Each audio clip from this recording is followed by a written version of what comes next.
यह है प्राकृतिक संसाधन। प्राकृतिक संसाधन का मतलब होता है प्रकृति की ओर से, प्रकृति की ओर से दिए गए संसाधन जो प्रकृति उत्पत्ति करता है। जैसे मैं देखो, सौर सौर ऊर्जा प्रकृति का देन है नहीं, और उसी तरह पवन ऊर्जा हुआ, पवन ऊर्जा भी प्रकृति है। उसी तरह पेट्रोलियम वगैरह हुआ जो मृदा से हमको प्राप्त होता है, भूमि के अंदर से प्राप्त होता है, खनन के माध्यम से प्राप्त करते हैं। ये हमारा हुआ। भूमि संसाधन के कई भौतिक स्वरूप हैं, जैसे पर्वत, पठार, मैदान। कौन कौन है? भौतिक, ये भूमि संसाधन के भौतिक स्वरूप है। भौतिक जैसे में पर्वत, पठार, मैदान। ये घाटियाँ इत्यादि ये विविध रूप से जलवायु भी प्रभावित होते हैं। जलवायु से भी क्या होता है? प्रभावित होता है। भारत भूमि संसाधन में संपन्न है। भारत भूमि संसाधन में क्या है? संपन्न है। यहाँ कुल उपलब्ध भूमि के लगभग 43% भाग पर मैदान का विस्तार है। भारत में कितने प्रतिशत भाग पर मैदान है? कितने प्रतिशत भाग पर? अभी हमने आपको बताया ना, 43% भाग पर क्या है? मैदान है भारत के अंदर में। और कहता है जो कृषि एवं उद्योग के विकास के लिए उपयोग है, 30% भाग पर्वतीय क्षेत्र है, जो 12 मासी नदियों के प्रवाह को सुनिश्चित करता है। 12 मासी मतलब होता है महिसाल का 12 माह जो होता है ना, 12 माह नदी का पानी, उस वैसी नदी जिसमें 12 माह नदी का पानी जो है ना चलते रहता है। नदी में पानी क्या होता है? चलते रहता है। और उसी के सुनिश्चित होती है। यह परिस्थितिकी संतुलन के लिए भी महत्वपूर्ण है। देश का 27% क्या के लिए उस तरह रखी है? रखो ना नीचे, क्या दिक्कत है? रखो नीचे, सुनो। देश का 27% भूभाग पठार के रूप में विस्तारित है। किसके रूप में? पठार के रूप में, जहां खनिज, जीवाश्म ईंधन और वन संपदा के कोष संचित है। यानी ये जितना भी भूभाग पठार के रूप में है, यहाँ खनिज के रूप में, जीवाश्म ईंधन के रूप में या वन संपदा के रूप में। अब देखो यहाँ आ रहा है 3 चीज। पहले ये समझ लो, खनिज क्या है, जीवाश्म क्या है और वन संपदा क्या है। तो सबसे पहले हम खनिज के बारे में बोलते हैं। वैसी पदार्थ जो खनन प्रक्रिया द्वारा हमें प्राप्त होती है, उसे खनिज कहा जाता है, जो भूमिगत या भूपटल के अंदर से या भूखंड के अंदर से हमें प्राप्त होती है। यानी जमीन के किससे? अंदर से हमें प्राप्त होती है। जैसे में खनन करता है तो लोग निकालता है क्या? लोहा, जस्ता, तांबा, नहीं, ये सब कोबाल्ट, कोयला, पेट्रोल, ये सब इत्यादि वगैरह निकालते हैं हम लोग जमीन से। तो वैसे पदार्थों को हम क्या कहते हैं? खनिज पदार्थ। अब जीवाश्म ईंधन आ रहा है। जीवाश्म ईंधन में पेट्रोल को शामिल किया जाता है।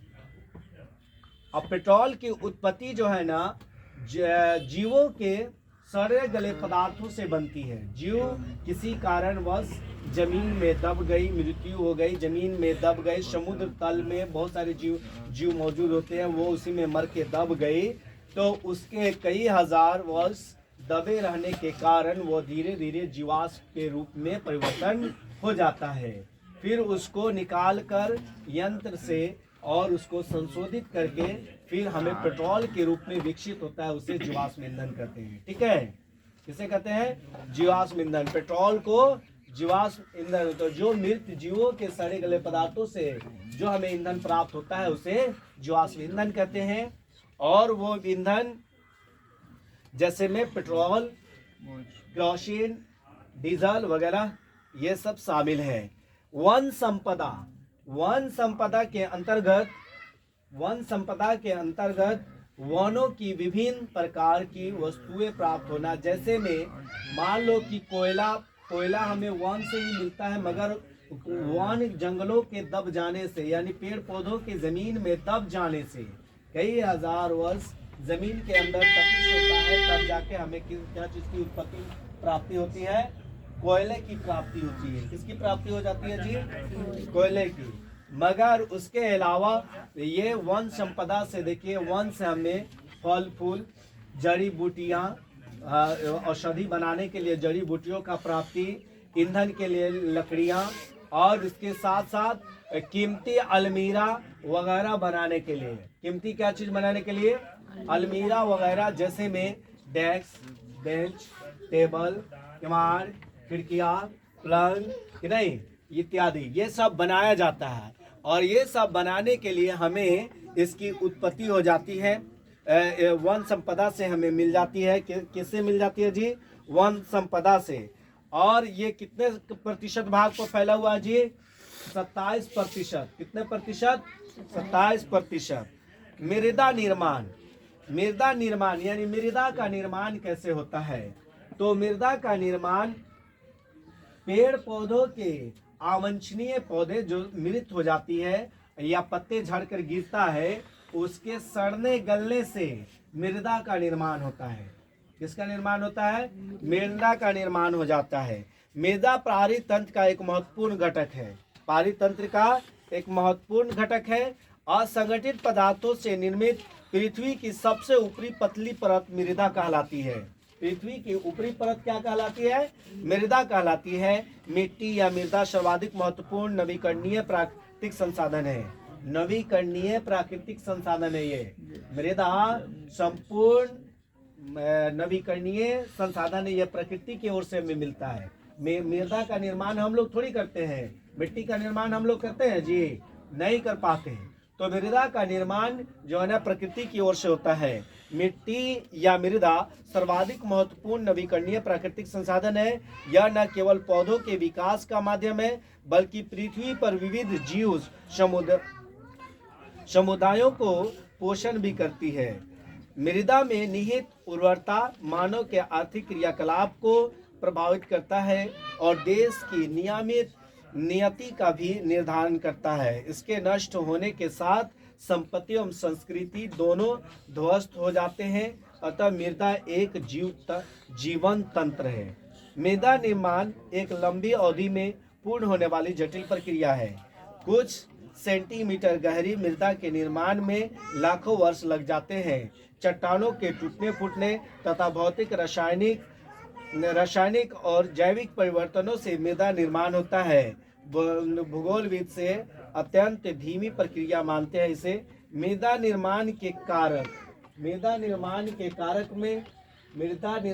कारक में हमें मिलता है क्या? जैसे मान लो उच्चवाच या ध्राकृति, मूल शैल या चट्टान, जलवायु, वनस्पति, जैव पदार्थ, खनिज कण, समय, ये सब लग जाता है मृदा निर्माण के लिए, कि नहीं? ये सब कारक है। किसका कारक है? मृदा निर्माण का कारक है। कौन कौन? उच्चवाच या धाराकृति, मौल शैली या चट्टान, जलवायु या वनस्पति, जैव पदार्थ या खनिज कण, या उसके बाद क्या? समय। तापमान परिवर्तन, प्रवाहित जल की क्रिया, पवन, हिमनद और अपघटन की अन्य क्रियाएं भी ऐसे तत्व हैं जो मृदा निर्माण में सहयोग करती हैं। मृदा निर्माण में जैविक एवं रासायनिक परिवर्तन की भी अहम भूमिका होती है। निष्कर्ष भी कहा जाता है इसको कि मृदा निर्माण जैसे ह्यूमस और अजैव दोनों प्रकार के पदार्थ भाग लेते हैं। जैव या अजैव दोनों प्रकार के पदार्थ भाग लेते हैं। जैव किसे कहते हैं? अजैव किसे कहते हैं? जैव घटक किसे कहेंगे? अजैव घटक किसे कहेंगे? जैव घटक में जानदार आती है। जैव घटक में कौन कौन आएगा? जानदार, जिसके अंदर जान हो। छोटी शैवाल से लेकर बड़े आबनूस, छोटी सूक्ष्म कण से लेकर बड़े हवेल मछली तक, ये सब शामिल है इसमें जैव में। अजैव में वैसे पदार्थ जिसके अंदर सांस लेने की, चलने की सलाहियत नहीं होती है, यानी मृत जीवी पदार्थ को हम क्या कहते हैं? अजैव संसाधन कहते हैं। जैसे में डेस्क, बेंच, लकड़ी, ईंट, पत्थर, ठीक है, कंकड़, ये सब क्या है, अजैव संसाधन में शामिल हो जाती है। हाँ, ये रासायनिक और भौतिक गुणों के आधार पर भारत की मृदा को न्यूनतम बांट कर अध्ययन किया जा सकता है। मृदा के प्रकार एवं वितरण। भारत के उच्चवाच भू आकृति, जलवायु, वनस्पति में प्राप्त विविधता पाई जाती है, जिसकी वजह से यहाँ 6 प्रमुख प्रकार की मृदाएं विकसित हुई है। भूमि संसाधन के गुणवत्ता के आधार है। इनका वर्णन क्रमशः किया जा रहा है। जैसे में 6 भागों में बांटा है, तो जलोढ़ मृदा, काली मृदा, 2 में हुआ, और 3 में लाल एवं पीली मृदा हो गया, 4 में होगा लेटराइट मृदा, और 5 में हो गया आपका मरुस्थलीय मृदा, 6 में हो गया आपको पर्वतीय मृदा। ये 6 मृदाएं हैं। 6 मृदाएं आपको नेक्स्ट दिन अब बताई जाएगी।